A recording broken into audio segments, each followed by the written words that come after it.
Buenas tardes, estamos con Marisa García, secretaria general de Udocument Campana, y con Oscar Martínez, secretario general también, pero de SUTEBA. ¿Cómo están? Muy bien. Muy bien, Esteban, ¿cómo te va? Bueno, empezamos a las canillas la pregunta.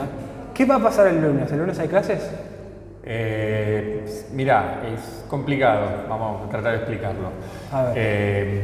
Lo que está pasando ahora son conflictos nacionales, porque el gobierno nacional no está girando los fondos que por ley tendría que girar, que están entre esas cosas el incentivo docente, el pago de la quinta hora, el plan conectar, fines, bueno, fondos de la escuela técnica, son un montón de fondos nacionales que no se están girando.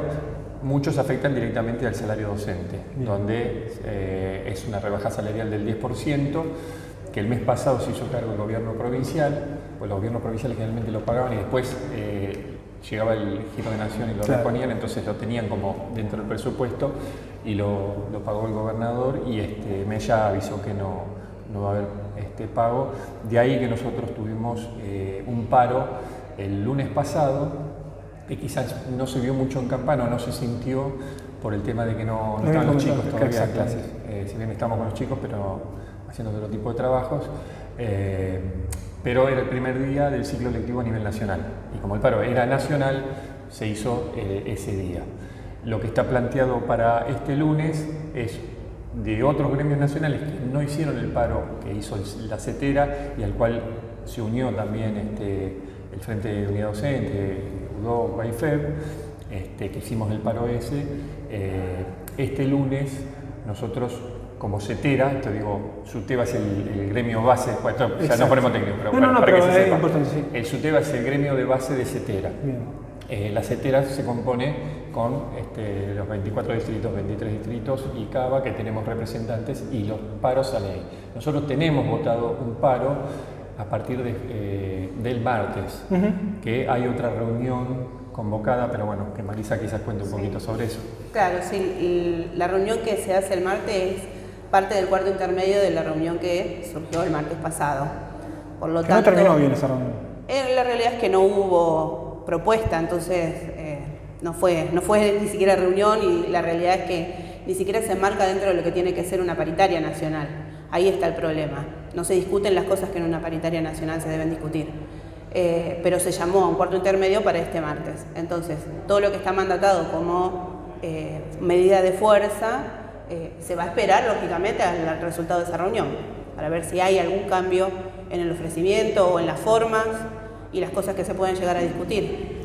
Bien, y a ver si me pueden ilustrar un poco con la reunión fallida del martes pasado, ¿no es cierto? Para que la gente entienda más o menos qué pasó ahí adentro, para que los gremios que están en la CGT hayan decidido la medida de fuerza, ¿no?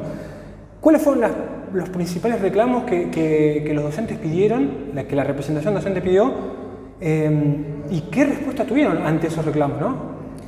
La realidad es que los gremios que nuclean a CGT a nivel nacional en la parte docente ya habían manifestado un paro para el día lunes, que fue coincidente con el paro que CETERA sí realizó. Pasa es que estos gremios de CGT suspendieron esa medida de fuerza esperando a la reunión del martes. La realidad es que en la reunión del martes no hubo ningún ofrecimiento, y lo que se reclama es justamente que se restituyan todos esos fondos que se giran de nivel nación y que conforman parte de nuestro sueldo en un 10%. Perdón, leí por ahí que que hayan puesto de fecha del martes, no era una casualidad, que querían tener la foto del gobierno nacional, ¿no es cierto? La foto de comienzo de clases exitoso. ¿Ustedes lo ven así también?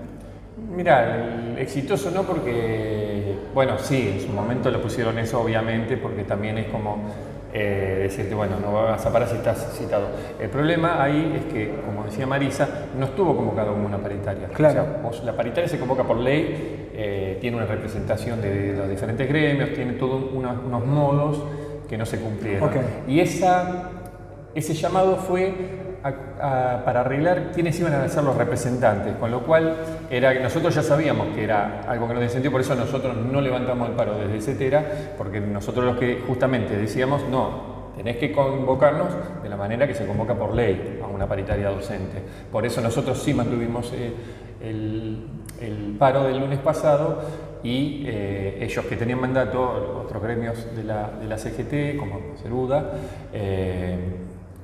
lo que hicieron fue posponerlo una semana. De ahí, y esto tiene que entender la gente, es muy difícil ponerse de acuerdo, porque a veces uno dice, bueno, hay paro y sacamos el paro.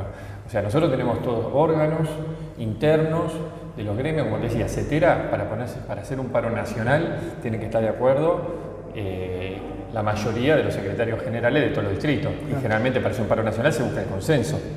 No alcanza solamente con una mayoría, sino que para hacer un paro nacional tiene que tener un consenso. Eso es importante, o sea, no es una simple mayoría, sino que tiene que haber un acuerdo. No, vos por mayoría lo haces. O sea, como cualquier asamblea vos vas a mayoría, pero te quiero decir que siempre en una cuestión tan grave como hacer un paro nacional, porque vos tenés diferentes realidades en las provincias. Claro.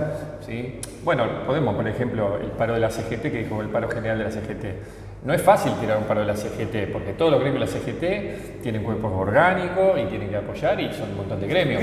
O sea, no es que...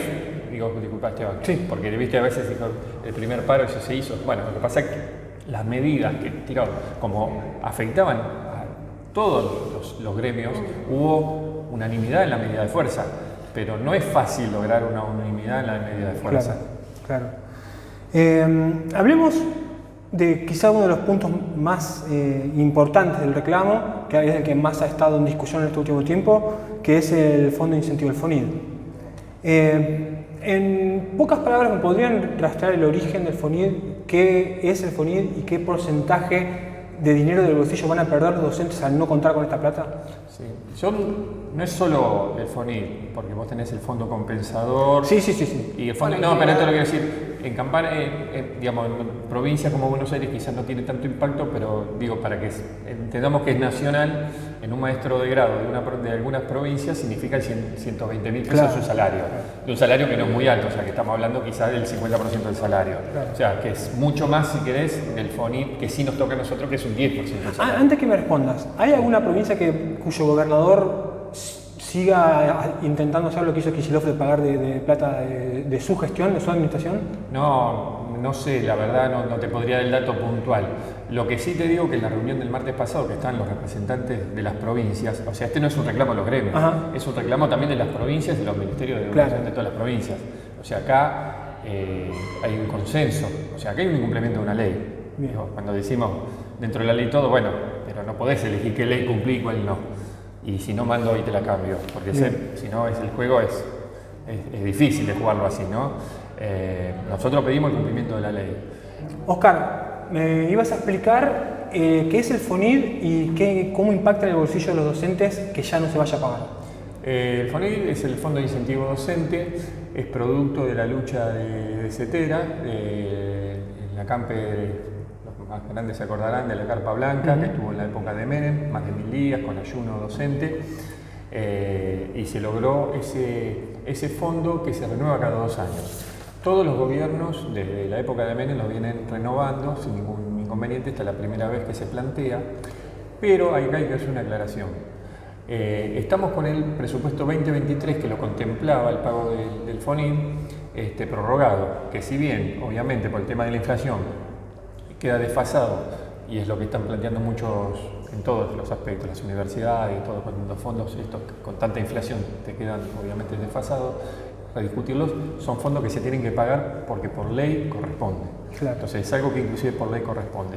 Nosotros, además de estas medidas gremiales, se está trabajando en la parte judicial y también se está trabajando en la parte legislativa con los diferentes bloques del Congreso para lograr una ley para que sea o ya quede el Fondo de Incentivo Docente o por lo menos tenga un periodo más prolongado de 5 años, digamos, para que no sea todo cada 2 años tener que rediscutirlo. Si bien, como te decía, es algo que se viene pagando la primera vez que un gobierno se plantea no pagar. No lo prorroga. En un docente de acá de la provincia de Buenos Aires, de Campana, la zona Zárate, ¿qué porcentaje me dijeron entonces que es más o menos del sueldo lo que representa el FONID? Y es aproximadamente un 10%. Es un 10%. Por eso cuando se cerró este acuerdo paritario del aumento docente en provincia de Buenos Aires, que fue de un 20%, también se suma la quita de este Por 10%, por lo tanto el aumento que sí provincia hace el esfuerzo de dar no se siente. Entonces el reclamar este porcentaje que se está perdiendo, que tiene que girar Nación, es más que importante. Claro, a ver si entiendo. Ustedes los docentes aceptaron el ofrecimiento de Kicillof a sabiendas de que de todas formas, al no contar con el FONID, no era una buena noticia el monto final que vamos a cobrar, digamos. A nosotros siempre está el pago provincial y el pago nacional. Por eso. Por separado, Exacto. no es que vienen, es separado. Exacto. El fondo provincial, que es el que se negocia con Provincia de Buenos Aires, se negoció y se aceptó por el Frente de Unidad Docente. Exacto. Obviamente que ahí había un acuerdo, inclusive con los propios funcionarios, el tema este de que quedaba este 10% a discutir, pero el responsable es Nación. Entonces, por eso el reclamo se hace a Nación. Y como afecta a todas las provincias, de ahí que son las medidas nacionales y no provinciales. Desde el desconocimiento, ¿no? Esto de que ustedes, que los docentes están de acuerdo, por así decirlo, por la propuesta de Kicillof, pero con un reclamo concreto y preocupante con respecto al gobierno nacional, puede llevar a ustedes a que les haga dudar más de lo normal si hacer un paro, porque en realidad están haciendo un paro ante una propuesta que fue positiva del gobierno de la provincia. Afecta la toma de decisión de hacer un paro, porque yo hablé ayer con una docente, ¿no es cierto? Y me dijo algo muy parecido a lo que me dijiste vos, de que nunca habían vivido una situación como esta porque tampoco había sucedido en el gobierno de Macri, ¿no? Ella hablaba de los CIPES. Ella era una en Campana y contó que eso estaba en el gobierno de Cristina, en el último, tuvo continuidad con Macri y que recién ahora era la primera vez que lo cortaban. La hice muy larga la pregunta, pero quiero decir, la complejidad de tomar la decisión de un paro general puede ser también por esto, ¿no? De que están de acuerdo con una parte pero no con la otra. Mirá, a ver, uno reconoce los esfuerzos del gobierno provincial. Nosotros sí evaluamos de los 4 años el primer mandato del gobierno de Kicillof, donde se cambió la dinámica de la negociación salarial, donde todos los años empezamos con clases. La verdad que para nosotros nunca fue bueno. Y esto saca el signo político. Para atrás de Axel Kicillof, que nosotros siempre reclamábamos negociar durante el verano, nosotros teníamos problemas de quedarnos en enero negociando, digamos. Siempre en los acuerdos salariales se hacía un ofrecimiento con la inflación acumulada de por lo menos medio año, siempre por debajo de la inflación, 10 días antes de que empiecen las clases, y todos recordaremos que eran siempre conflictos para hacerlo. En la época de Vidal, que lo mejor que se logró con la exgobernadora, donde sí tuvimos paro y conflictos por posiciones de la gobernadora, como por ejemplo fue el cierre de escuelas. Hubo 2 años donde ella planteó la no pérdida con la inflación, o sea que no recuperábamos salario, pero por lo menos no perdíamos, y hubo 2 años que no hubo problema para el inicio de clases. Nosotros obviamente que en este ciclo lectivo tener que plantearnos, y esto lo digo no solo acá a nivel nacional, o sea, nos pasa en todas las provincias que vienen con conflicto y provincias que no. El paro obviamente que afecta dentro de la provincia, pero lo que hay que entender es que son paros nacionales. Entonces nosotros reconocemos que no hay responsabilidad del gobierno de la provincia de Buenos Aires, como en otros gobiernos provinciales tampoco, pero la medida es nacional porque afecta al salario docente de todos, pero no solo el salario docente. Hoy tenemos en conflicto las universidades, lo que son las obras públicas. Nosotros venimos de 4 años donde se hicieron más de 200 establecimientos educativos.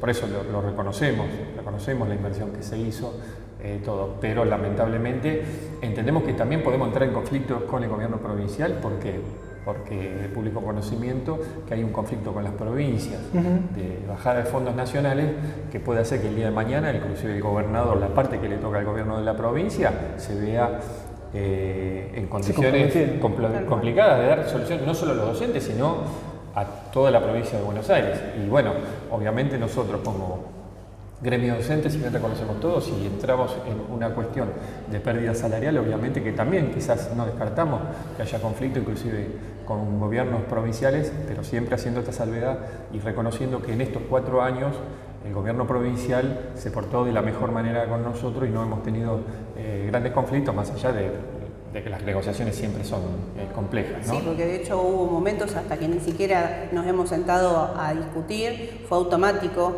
el otorgamiento del porcentaje que correspondía según la inflación.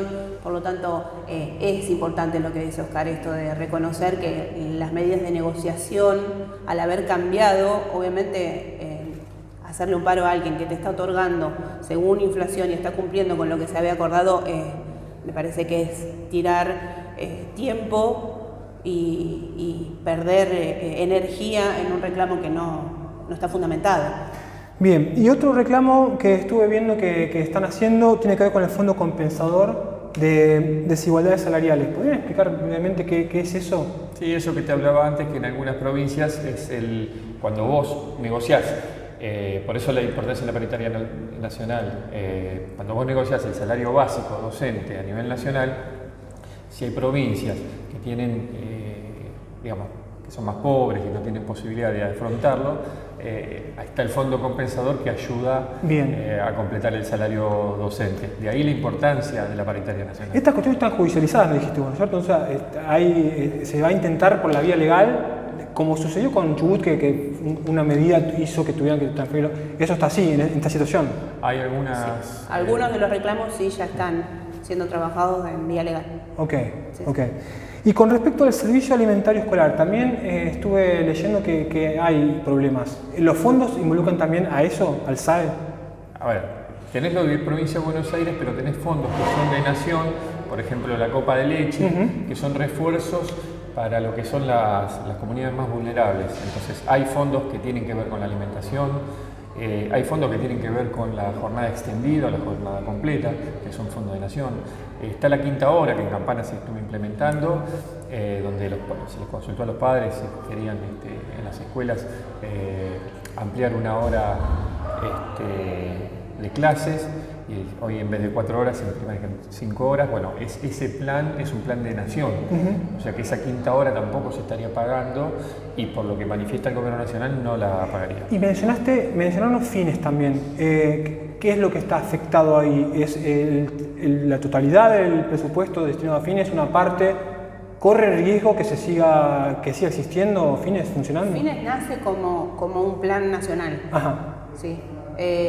Después, lógicamente, no sé ahora el tema, no hay nada comprometido ni escrito específica que diga que va a estar afectado, pero la lógica, que si los fondos que se giraban dejan de girarse, el sostenimiento del plan, llega un momento que se hace imposible de pagar. Así que es uno de los planes que también corre riesgo. Bien. Es como algo generalizado, ¿no? Sí.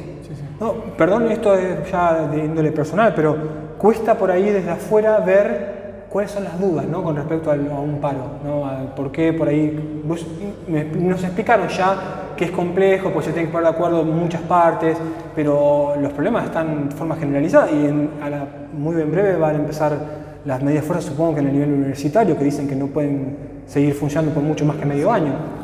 Sí, lo que pasa es que, bueno, como toda medida se toman, el paro es la última, digamos, medida ante las negociaciones, ¿no? Como te decía, nosotros siempre se ven las diferentes, o sea, el diálogo primero. Lo que pasa es que el diálogo con el Gobierno Nacional está muy complicado, o sea, no para los docentes, digamos, en todos los sectores estamos viendo que dicen que faltan los interlocutores, entonces, lo que sí está muy complejo, las universidades están planteando que tienen para 2-3 meses y entran, digamos, en una cesación de pagos, o sea, es muy complicada la situación, muy complicada. ¿Comparable a algo que ya hayan vivido? Por ejemplo, ante el macrismo o algo parecido a esto? No, porque al menos el diálogo en algún momento, cuando sí la cuestión económica era más compleja, el diálogo existía. Acá el diálogo se cierra y el poco diálogo que se da es como demasiado marcado hacia lo que solamente a ellos les interesa, entonces es muy difícil negociar. Nosotros durante el macrismo sí hubo el diálogo el primer momento, por eso te digo, son momentos, ¿no? Sí, pero después se cerró la paritaria nacional y también el macrismo tomó esa decisión, digamos, de cerrar el diálogo nacional, pero ellos, bueno, se apoyaban en que como se había acordado en el primer año, un arreglo, ellos los tenían a los 4 años y no se tenía que seguir hablando, y no, porque la paritaria justamente es el lugar donde vos te sentás a negociar un montón de cosas, no es el salario docente solamente, tiene que ver con todo lo que es inversiones, con todo lo que es educativo, o sea, que Nación no puede desprenderse de la educación del país. ¿Cuánto gana un docente un salario promedio y cuál debería ser el monto que salga de una convocatoria paritaria nacional que sirva como parámetro para todas las provincias? ¿Cuánto estiman ustedes cuánto es y cuánto creerían que debería ser?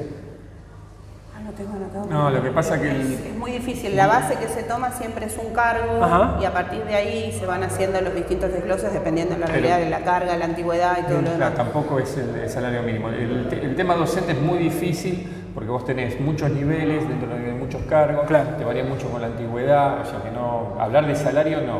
Lo que, por ejemplo, hablamos del FONIR, el 10% no es en toda, quizás a todos le influye ese 10%, ¿no?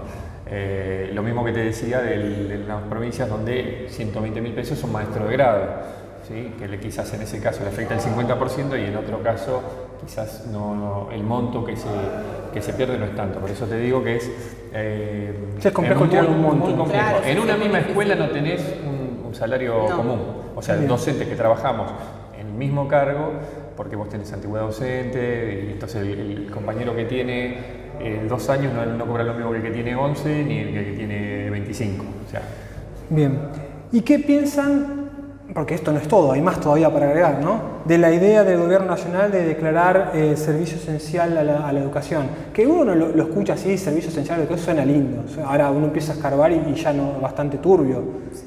Si lo esencial fuera realmente esencial, creo que lo que se debería depositar acorde a esa esencialidad, no estaríamos discutiendo esto. Hacerlo esencial simplemente para cercenar nuestro derecho a huelga y porque eso va a significar que hay un porcentaje del personal que tiene que estar trabajando, que no puede afectarse a un paro, que es una medida de fuerza que, como bien decía Oscar, es la extrema, es la última que nosotros intentamos hacer, pero cuando las negociaciones lo ameritan es a lo que tenemos que llegar. Entonces, eso es lo que busca, básicamente. Eso es lo que se busca. Sí. De hecho hablaba de un 75% garantizar. Servicio esencial, vamos a decir que ya hubo en algún momento y la Corte se expidió, la justicia, con respecto al servicio esencial. Servicio esencial, por ejemplo, es un hospital donde vos tenés que garantizar una guardia. No se considera la educación el servicio esencial en ese sentido, que es debido a muerte. Bien. Entonces, si vos me decís que el servicio esencial viene acompañado de un montón de medidas donde, por ejemplo, hable de la carrera docente, donde vos esté garantizado que vos, por ejemplo, no pierdas el salario por debajo de la inflación y un montón de cuestiones, decís, bueno, está bien porque vos te están valorando el trabajo. De hecho, por eso nosotros no lo vemos como algo beneficioso, porque esto viene acompañado, como decíamos recién, de no cumplir con las leyes. Entonces, no se cumple con las leyes, pero además, como te decía antes, te quieren poner leyes y cambiarte la regla del juego. Entonces te dice que vos cumplas las leyes, pero ellos te cambian la regla del juego y no cumplen con las leyes. Entonces, este servicio esencial, como se planteó y el contexto que se planteó, era básicamente para poder avanzar con el enseñamiento de las universidades. Perdón, ¿eso puede llegar a pasar realmente? Yo lo veo como algo de ficcional, como que no me imagino un mundo en Argentina con la educación arancelada. O sea, me imagino la UBA tener que pagar una arancelada. ¿Eso puede pasar realmente? Nada no puede pasar bajo este gobierno, porque la realidad es que nada se puede garantizar, porque ya te digo, estamos transitando cosas que nunca habíamos transitado, ¿sí? Por lo tanto, nada se puede garantizar que no va a suceder. Obviamente que ahí estaremos siempre los trabajadores y los que estamos para defender los derechos, para que no se puedan implementar este tipo de cuestiones, pero la verdad es que no podemos garantizar que no van a suceder. Qué difícil. Y por lo que han experimentado en este corto tiempo de gobierno, porque al fin y al cabo parece que pasó un montón de cosas, pues son 3 meses, claro. ¿Ya van viendo cuál es la forma correcta de enfrentarse para lograr cambios? ¿Ustedes creen que es con los paros, es cediendo? No sé, porque la sensación que da es que el gobierno, por lo menos Javier Milei, disfrutan esta cosa de la inclaudicabilidad, ¿cierto? De que él dice, no lo voy a hacer y no lo voy a hacer, no me importa nada. ¿Cuál es la estrategia que hoy creen correcta para combatir esta situación? Mira, es complicado decirte la estrategia, porque, como te decía, esto es día a día y son sorpresas. Hoy, mira, con esto que estaba diciendo, yo estaba mirando eso, ¿no? Que hoy se inauguran las sesiones, sí. Con otro gobierno normal sería el momento, digamos, después de diciembre, en enero, febrero, que uno se va acomodando todas las reuniones y es donde vos esperás que el presidente plantee lo que va a pasar adelante. Estamos hoy en una presidencia donde pasó tanto que te parece que ya hubiera pasado 1 o 2 años de mandato. Pasaron, como decís, 2 o 3 meses, ¿no? Asumió en diciembre. Estrategia, como te decía, nosotros estamos no descartamos nada, o sea, lo que es la parte de acciones gremiales, la parte de la justicia y la parte también de política, por ejemplo, yendo a nuestros representantes, los legisladores, donde el presidente los caracteriza como un nido de ratas. A nosotros nos parece tremendo, ¿no? Tener un presidente que habla. Yo sé que hay mucho desprestigio en la política y todo, pero digamos, que un presidente te hable de que es un nido de ratas es algo muy grave. ¿Escucharon a Lilia Lemoyne hablar de si los maestros enseñan mal, por qué tienen que cobrar más y mejor? ¿Lo escucharon esas declaraciones? Los maestros, no estaba mirando lo que ganan. Ganan más o menos, ganan lo mismo que un jefe de guardia de hospital, ¿no? Con la diferencia de que, como vos bien decías, los números son alarmantes, los chicos no aprenden. En cualquier trabajo, si vos haces mal tu trabajo, no cobras o te despiden. La pregunta es cómo estos maestros pueden reclamar un salario mejor. No digo todos, porque va a haber muy buenos maestros y algunos que no quieren parar y faltar a sus labores, ¿no? Pero si los chicos no aprenden, ¿por qué les vamos a seguir pagando? Durante la cuarentena, 2 años casi no hubo clases. Fue un desastre. Cobraban igual. La pregunta es, ¿qué nos pasó? Terminamos destruidos en cuanto a la educación, pero acá seguimos. ¿La educación debería ser esencial o no es? Entonces, no, pero no me mejor que no las hayas escuchado, ¿no? No, pero no me sorprende. Ok. ¿Ustedes en esta lucha se sienten acompañados por la sociedad? Y amplío la pregunta. Veo que hay no sé si no llamarla campaña, pero sí como que se han dispuesto muchas fuerzas, sobre todo en las redes sociales, para bancar, quizás artificialmente, con mucho troll, las decisiones que toma el gobierno nacional. Y veo mucho comentario de, esperaron a que fuera 1 de marzo para decidir parar. Tuvieron 3 meses de vacaciones y ahora deciden seguir de joda. Así no vamos a avanzar nunca. Miren lo que son esas caras, dicen, cuando ven una foto con sindicalistas, ¿no es cierto? Hay una estigmatización, una demonización que no es casualidad que haya un sector de la sociedad que la haya comprado, porque hay mucha fuerza dedicada a ese fin. Pero ustedes que están en la lucha, yo puedo tener una percepción, pero ustedes que están en el día a día en esa lucha, ¿ustedes se sienten acompañados por la sociedad? Mirá, como vos decís, estamos recién empezando con esto, nosotros estamos volviendo a las aulas. Hay una realidad, desde docentes que votaron al gobierno hasta gente que votó al gobierno. Hay muchos que tienen esperanza en el gobierno y que creen. Yo veo una contradicción, básicamente porque él habla de los proyectos colectivos que descree y habla de los gobiernos colectivistas, pero a la vez cuando habla de este esfuerzo que tenemos que hacer todos, es colectivo. Entonces yo veo que el votante tiene esa postura colectivista, solidaria si se quiere, de bueno, me suben la nafta, pago mal la nafta, me suben el impuesto, pago mal el impuesto, hago el esfuerzo para salir entre todos como país. O sea, está ese que está haciendo el esfuerzo, está haciendo un esfuerzo, si vos querés, colectivo. Porque se está metiendo con la suya, como les gusta decir, se está metiendo con la suya. Entonces eso es lo que uno ve y dice, bueno, esperemos a ver cómo evoluciona.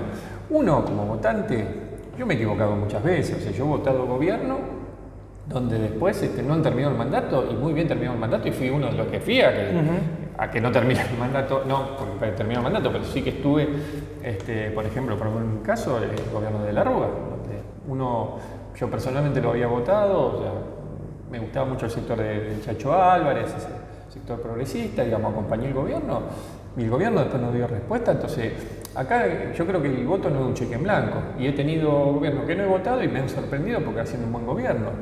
Yo sinceramente este gobierno no lo voté, soy sincero, no lo voté porque no creía en el proyecto y lo que yo estoy viendo no es algo que me sorprendió, y bueno, porque me ha pasado no votar a alguien y después sorprenderme para bien. En este caso yo no veo.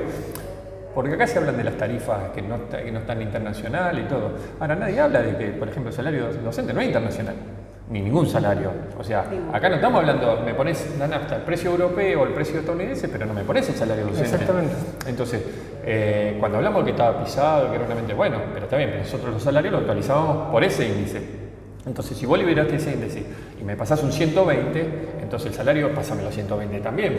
Entonces ahí sí, estamos todos de acuerdo. Si, bueno, digamos, si había que sincerar, y la manera de sincerar es llevar todo a lo que vale y todo, bueno, también el salario tendría que ir en ese sentido. Nosotros lo que vemos es que los salarios no están acompañando. Entonces ahí está. Nosotros en diciembre, pues hicimos, son 2 meses, pero pasamos con el 120% de evaluación, te comió todo ¿cómo es? El salario no complementario nuestro. O sea, que viste que no se sintió tanto porque, bueno, justo es el mes que todos los asalariados en blanco cobramos más. Antes de terminar la nota, me gustaría saber si ustedes representan a UDOCVA y a SUTEBA en Campana, ¿no es cierto? Sobre todas las cosas que están sucediendo y sobre las medidas a tomar, ¿existen matices de importancia entre las posturas de UDOCVA y SUTEBA? ¿Son más o menos parecidos?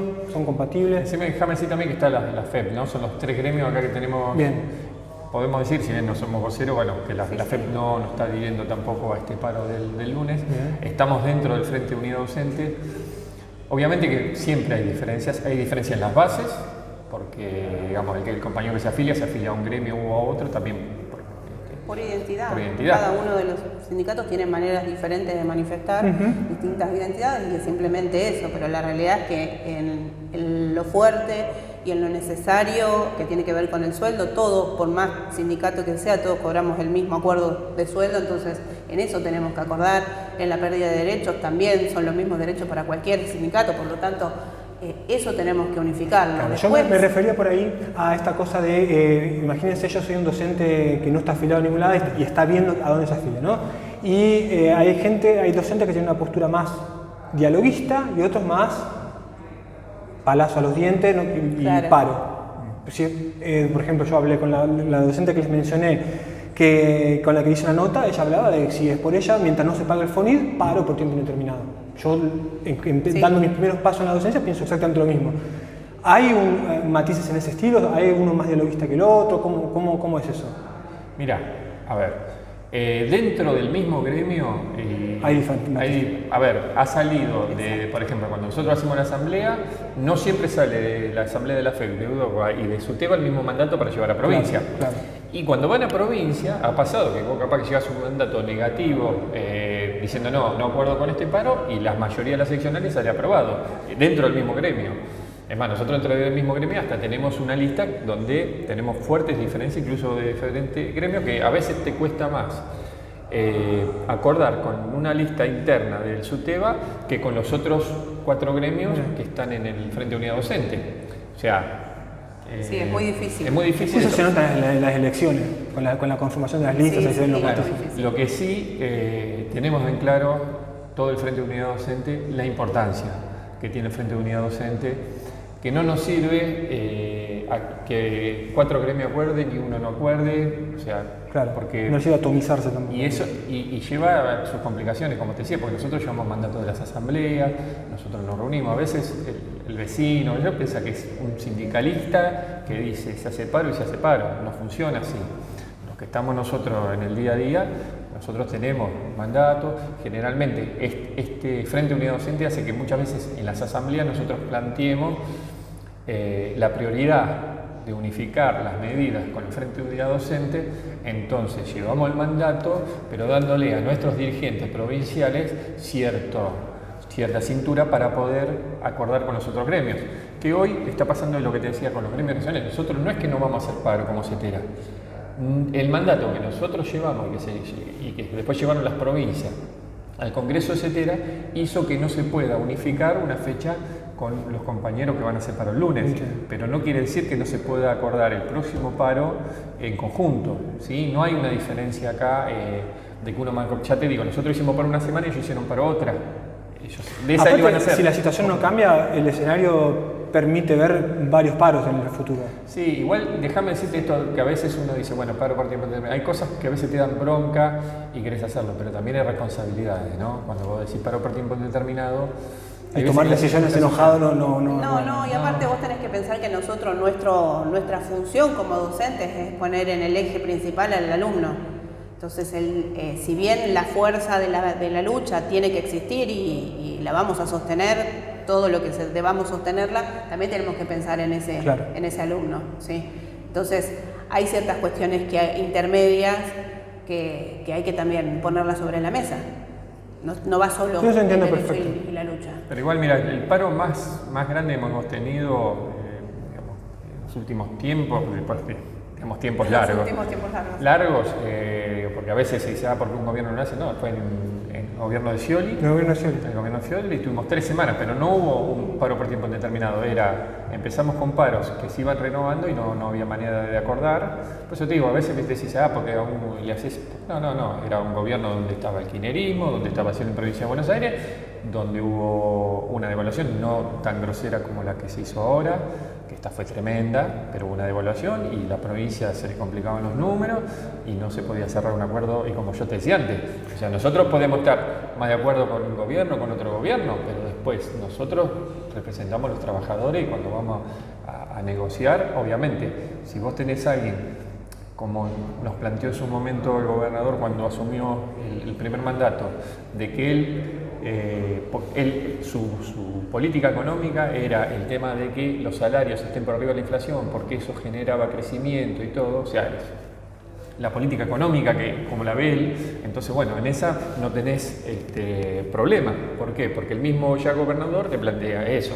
Después, siempre tenemos, y lo hemos tenido todos los años, que no hemos tenido paro porque se ha llegado a acuerdo, pero las negociaciones salariales después hay que hacer números, entonces es complicado. Entonces ahí la mesa se hace cuadrada y el funcionario tiene obviamente que defender los fondos de la provincia, porque tiene que dar respuesta no solo, como te decía antes, a los docentes, sino a toda la provincia de Buenos Aires. Y bueno, y uno siempre defiende y trata de no solo de lo salarial, sino de digamos, las condiciones edilicia, para que los chicos estén en condiciones. Sobre eso es mi última pregunta, pero esto viene anclado en Campana, con esto cerramos. ¿Han tenido la oportunidad de recabar información sobre la situación edilicia en Campana para este comienzo de clases?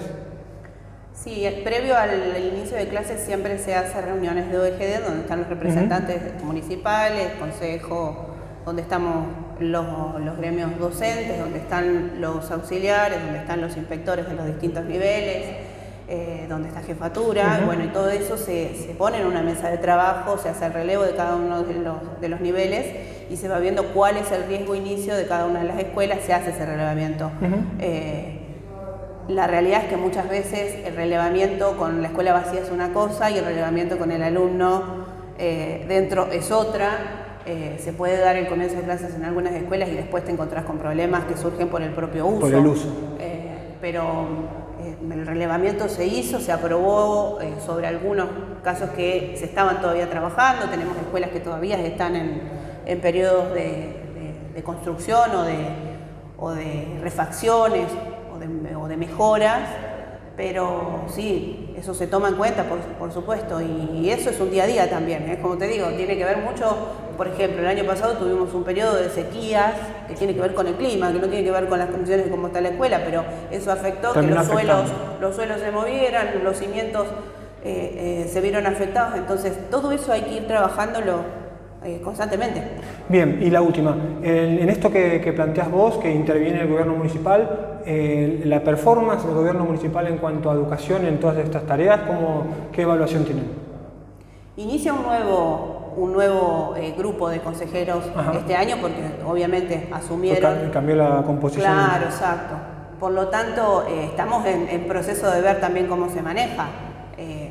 Yo no sé, nosotros tenemos llegada. Pero entonces son cuántos de Juntos y uno de Unión por la Patria, ¿no? ¿Consejeros escolares? No, consejeros escolares había el último periodo, 5 del oficialismo y uno de Unión por la Patria. Bien. En esta elección quedaron todos del oficialismo. Todo el oficialismo. Todo el oficialismo.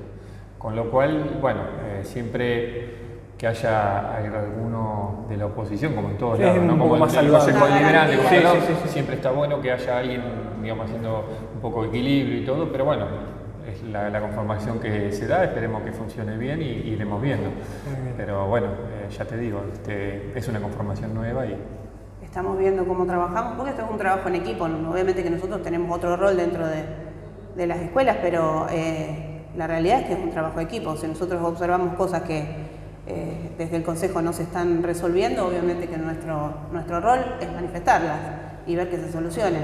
Así que estamos en proceso de trabajo y también de conocernos. Después, bueno, reclamos hemos tenido, bueno, todos estos años con el tema, bueno, de quizás del fondo, a veces cómo se ve, cómo se rinde, bueno, cuestiones que ya se ven hablando, pero me parece que no es el momento ahora, estamos con otro. Sí, lo que está pasando sobrepasa esta cuestión de... Veremos cómo se irá dando este año y este nuevo mandato también del intendente.